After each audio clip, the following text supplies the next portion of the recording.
Hi everyone, welcome back to Fun Online Teaching and Learning.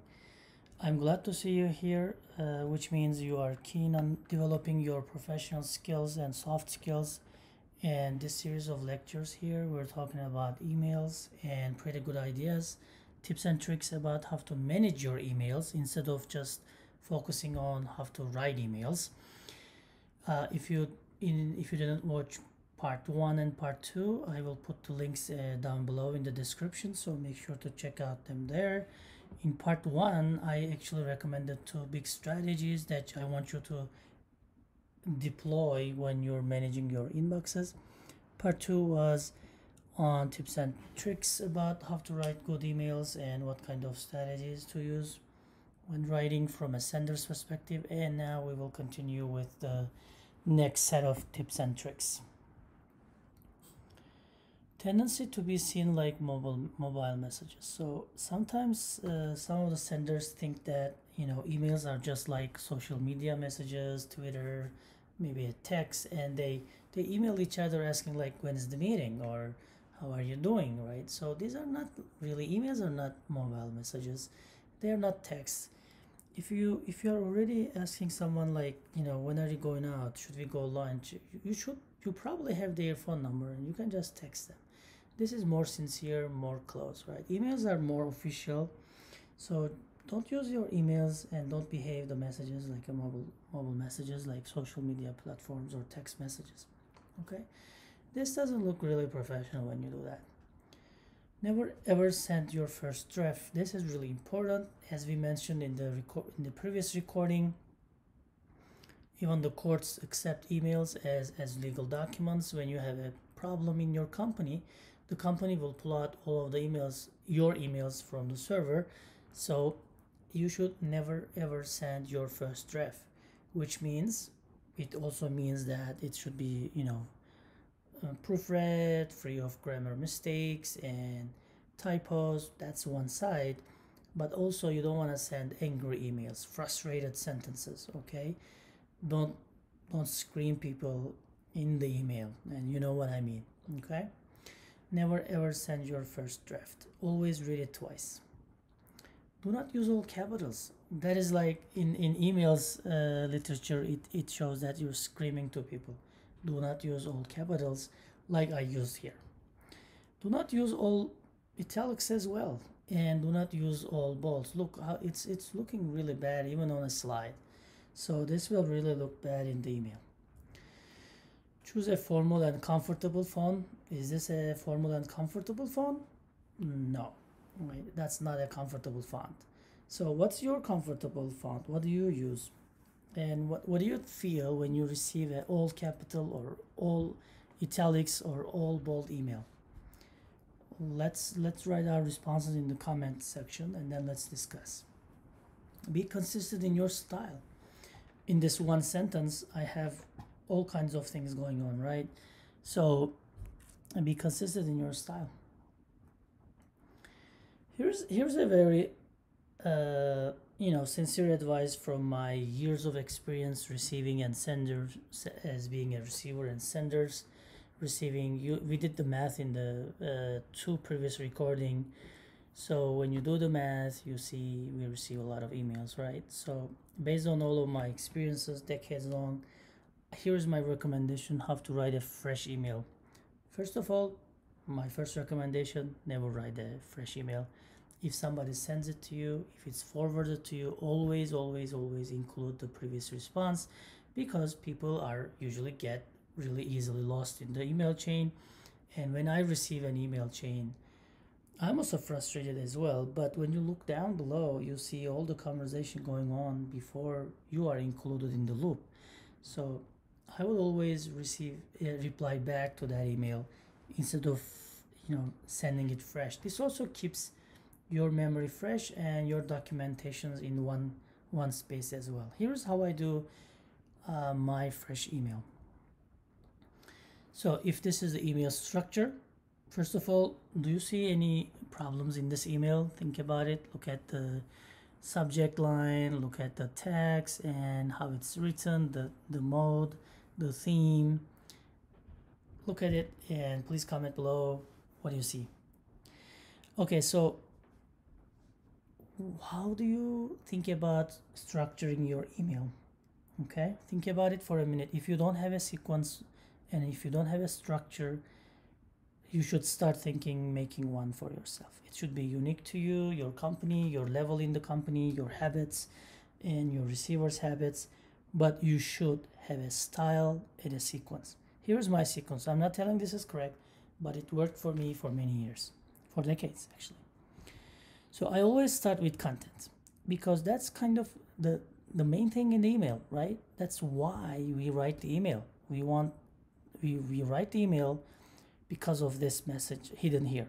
Well, hopefully not hidden, it's clear and concise and to the point. So after I write my content, I revise it, review it, change it. I do a lot of tricks on it, right? Add new sentences, change sentences and stuff. So and looking at my final content, which is number one, now reading through my text, I start attaching. For example, if I said, hey, meeting minutes are attached, as I read it, my final draft, I start attaching. And then if I say, here's the job description for the new hires, if I wrote this, I attach it as I read my final draft.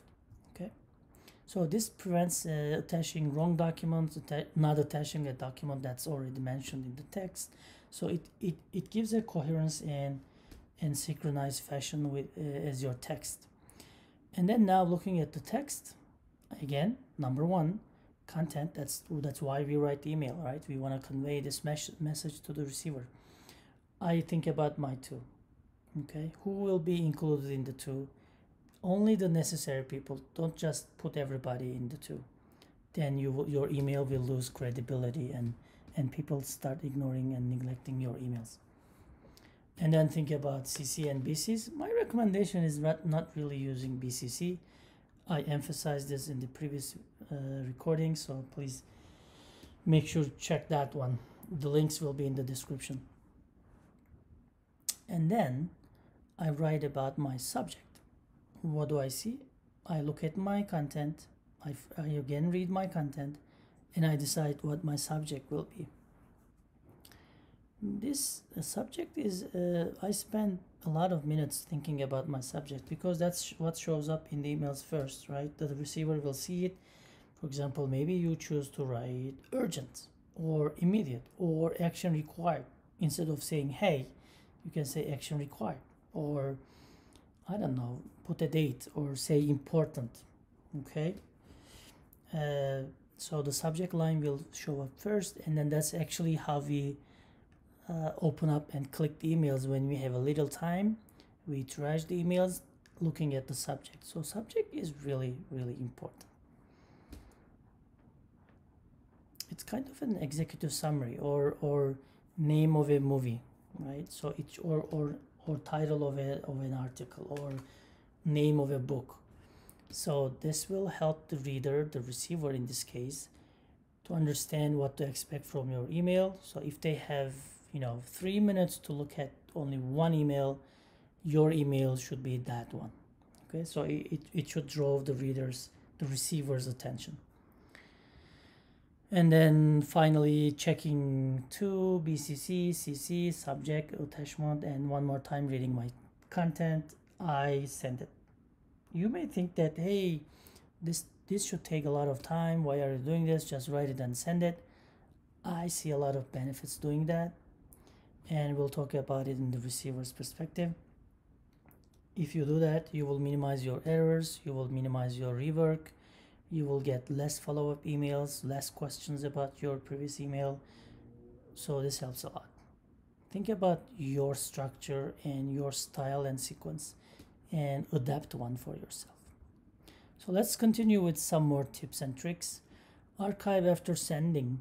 Okay, if it's a really important email, if it's about like a hiring, like firing or and important stuff, legal documents, then you may want to make sure that maybe when you print it and file, right, put in the folder in your drawer.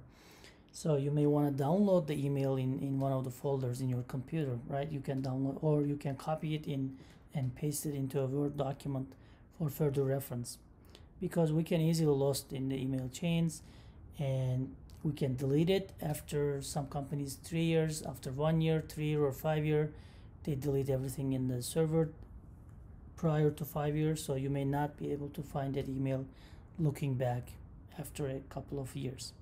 So it's always think about how you're going to archive that email if this is really, really important. Follow up with a phone. Don't get so emotional about not getting a response. Your job is not giving you a response, just sitting back and then expecting a response. And if they don't give you a response, don't get emotional and get angry.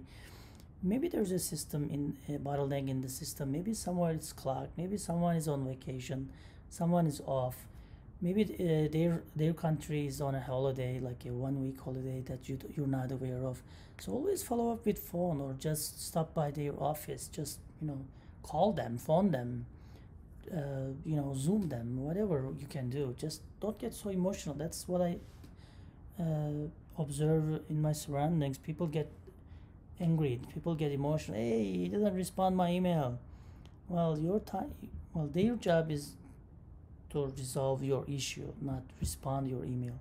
And your job is not to wait for a response to your email. Your job is get this fixed, right? So you should do whatever you need to do to get your problem fixed or your message get across. Use paragraph structure, use bullets when you need to, and also numbering when needed, especially if there's tasks. You can say, hey, there's two tasks that should be done, 1 and 2, right? So this will help a reader what to expect, the receiver what to expect, and then they can pay more attention to your bullets and numbers. We talked about subject line a lot a few minutes ago, so you can write urgent, action required, or if somebody gave birth, then just say congratulations, or maybe somebody got a promotion. In the subject line, write down excellent job, great job, congratulations, and things like that. Do your best to prevent bounce back and follow-ups. Well, if your email, after you send your email, if you're receiving a lot of bounce back, which people are asking, hey, can you check the meeting time is correct, or are you sure I'm gonna be attending that meeting, or that quality review, or that HR review, then there's something wrong. You either made a typo, you didn't organize your email well. After you send an email, if you're not really getting a lot of bounce back and follow-ups for clarification purposes, then you're writing good emails.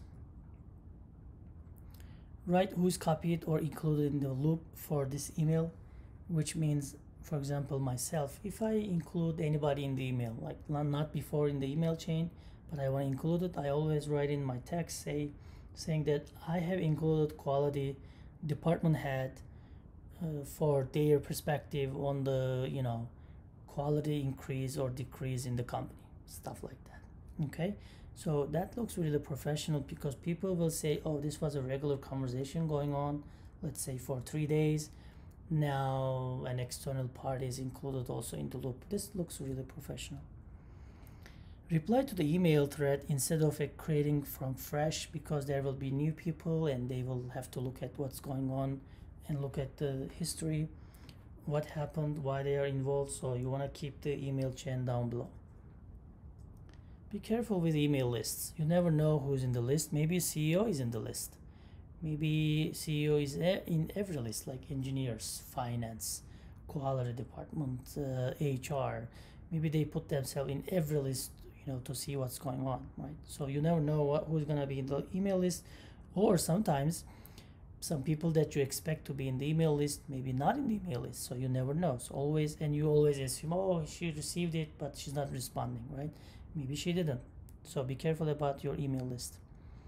So use bluff in the beginning. If you're writing a long email, okay, you should start using bluff, which is bottom line up front. So before the receiver, the reader gonna start reading all the email, tell them what to expect in a few sentences or bullet points. Okay, this will make their mind organized, and they'll get prepared to listen to what you're gonna say. So bottom line up front is really helpful I use this a lot in my life, my profession, and I still use it. I see a lot of benefit in this. Uh, Remember in the beginning, in the video I told you, I shared that it's not really, you never know where the email will end up, whose desk, lawyer, your manager, CEO. If you are forwarding emails, okay, ask people before, hey, can I forward that email to quality department, so to manufacturing, okay, or finance.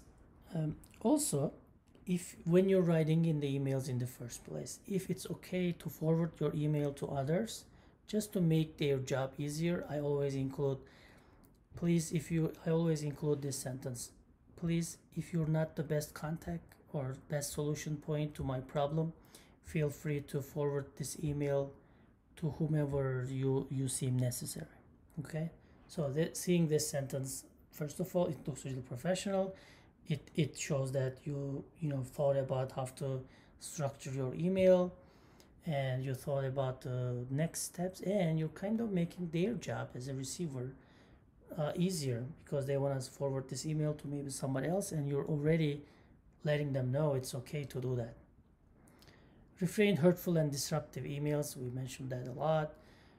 Always start with a greeting. Say, hi, Professor. Hi, Mr. Smith. Hi, everybody. Always say something. Good day. Okay. Write the email body. And then always conclude and call to action, and also thank them and greet them again and say, like, thank you for your efforts. Warm regards. Always finish like this and include your name, maybe a summary of your name. Have a signature block with supporting information. What I mean here you may want to include some links, some phone numbers, some facts, some websites that will make job of the receiver easy. And we're going to talk about this in detail when we talk about the receiver side of emails. One email, one task. I want you to include one email and include one task in one email, which means if you write a lot of tasks in one email, people will do a few of them and neglect or overlook some others. So they will do 1, 2, 3, and they will forget, or they will think that they did all of the tasks, and they will forget to do 4, 5. So include, if possible, one task or maybe 2 tasks, not more than that. Just send another email. Okay, so one email, one task. So I want to share some of my templates that I created, and I want you to create your own templates. Put them somewhere, maybe in your draft inbox or some shortcuts, so you can copy and paste them. I try to finish my emails. Let me know if you need anything from me, which gives the ball is now on their hands, and you're telling them, feel free to, if you need anything, let me know. Join my office hours and let's discuss. Please click the link to make an appointment, which means that please don't email me asking how to make appointments. The emails is in this, the appointment link is in the signature block. Feel free to contact me if you got any questions, so the receiver will feel really comfortable, asking you questions. This is the email. This is the template that I mentioned. Please forward this email as many as needed, so that it reaches to the right expert, which I have no problem with that. So I'm kind of making their life easy. Please keep this communication between you and me. You may want to say that sometimes if it's kind of confidential, if you want to keep it, between you and me. So that'll be also really professional. And if you write that, people will hopefully not forward that email. Well, if you're, writing bad words, if you're really frustrated, and they can forward it anyways, but if it's something legal, criminal, that doesn't matter. But if it's something regular, like daily business, and you want to keep that email between you and me, then writing this will help the receiver a lot. You should deposit the money first, and then I can ship. It's a simple sentence, but it works. It would, if you would like to discuss this opportunity further, please feel free to reach out to me, and hoping You included your contact information, your phone number, your email, your links, your appointment links, and all these things. And again, if you're copying someone, you can say, I've copied Scrum Master in this email to consult from their perspective, right? So this looks really professional. Do not include tables, figures. It's better to attach them. Sometimes I see tables, figures, photos, pictures in the email, which is doesn't really look good, and the text is lost in between the figures. So always include the figures and attach them. Remember, you're going to attach the document, you're going to attach the correct document, you're going to attach the document to necessary people. Need to know principle. If you're receiving many follow-ups, many clarification emails and phones, if your phone starts ringing, then that's not a good sign. Don't email your boss saying what time is the meeting, okay? So just learn what time is the meeting from your colleagues. You don't want to email your boss with this kind of simple stuff that you can learn from the crowd, okay? That doesn't look professional.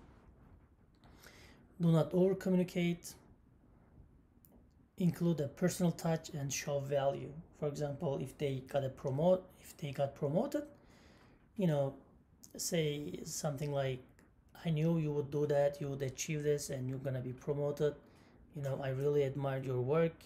So always include a personal touch before you say something, okay? So because people wanna feel valuable, so you wanna sympathize with them, and you wanna show them that you respect their achievements. Don't muddle contents, avoid offensive quotes. Remember, the receiver's culture, religion, country, language, how they raised up, background, education will never be the same with yours.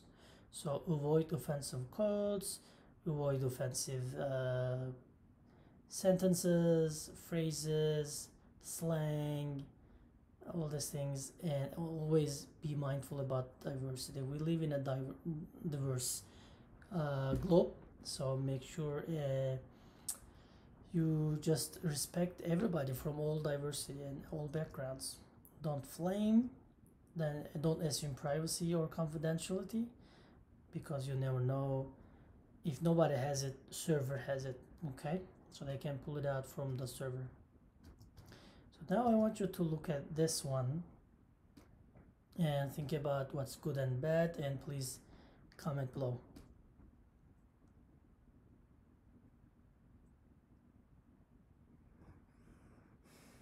See if you can write a better one. Okay, what happens when you get one? So you did everything you can as preemptive attack, like a soldier, like military, before email hits your inbox, prevent decrease the number of emails. But what happens when you get one? Think about it. What kind of decisions you have to make when you see any email? Probably when you click it, you opened it, and what kind of decisions are expecting to be made by yourself? A lot, right? From a receiver perspective, when you receive one, there may be easy things to do, like just deleting them. This even takes time, but if you decide to delete them, just delete them, okay? That's easy. You may want to archive them. You may gonna stop by their office and talk about it, and you may want to forward it to someone, right? So these things are easy. So you have all these decisions to make. Well, some of the important stuff, some of the time-consuming stuff, you may want to do a meeting, you may manage an event, you may want to do you may have to actually, you have to prepare a content, maybe a document, include your inputs in the documents, which will take a lot of hours and days. You may have to do a meeting, or you may want to create the email chain to get experts advice in the company, okay? You may want to forward it to someone, or you may have to travel, like because of this email you may have to travel across the globe, right? You never know. So the receiver's job is even worse than sender's job, because you don't get their permission to send an email, you just send it. Okay, receivers receive all kinds of emails, personal, professional, from all departments in the company, outside the company, government, CEO, city level, you name what, right? So you want to make their job easy. So we're gonna cover those in the next recording. So key takeaways: manage your emails, not only put out fires, always keep your professionalism, adapt a structure and style of your own. Doesn't have to be the same with I recommended you in the series of email videos, but you have to have one which will make your job easy. Know your receivers. Who are they? What are their habits? What are their access to technology? What are their knowledge about technology? Watch out the email lists in the company. You never know who's there and who isn't. Maybe CEO is in every email list, or one of those person that you really need, you think that they are in the email list, maybe not in the email list for some reason. Check twice, think twice, read twice. Always check before you send it. Thank you so much. Hopefully you will stay with the channel for more videos about emails and soft skills. And if you enjoy my recordings and my video, if you think they have valuable information and helps you, please like and subscribe, and also turn on your notifications so you will be the first one to receive to be notified and receive the link about the next video. One thing before I want to conclude and let you guys go, I want you to review these videos and do one thing. So what is important about professional skills? If you never do any of these, you're not gonna improve. Okay, so let's think about riding a bike. If you read 10 books on riding a bike, it's not gonna help you if you don't get on the bike. Okay, you gotta get on the bike, you fall, you try to balance yourself, you try to look ahead and think about it. Instead of reading books, you want to get reading one book is okay, 2 books is okay, 3 books may be okay, but after 3, you're not gonna really learn anything, like theoretically. After that point, you gotta get on it. So you're watching my recordings, getting my recommendations, you're learning a lot, but you're not gonna get tested on these. I'm not expecting you to choose the correct answer. I'm expecting you to apply those in your life. If you apply like one thing in every video, I am really gonna be really happy. Okay, please comment below what worked for you in my videos. If you applied any of these, and what are your best practices to tell us, and let's grow our community. Thank you so much, and stay in the channel, like and subscribe please.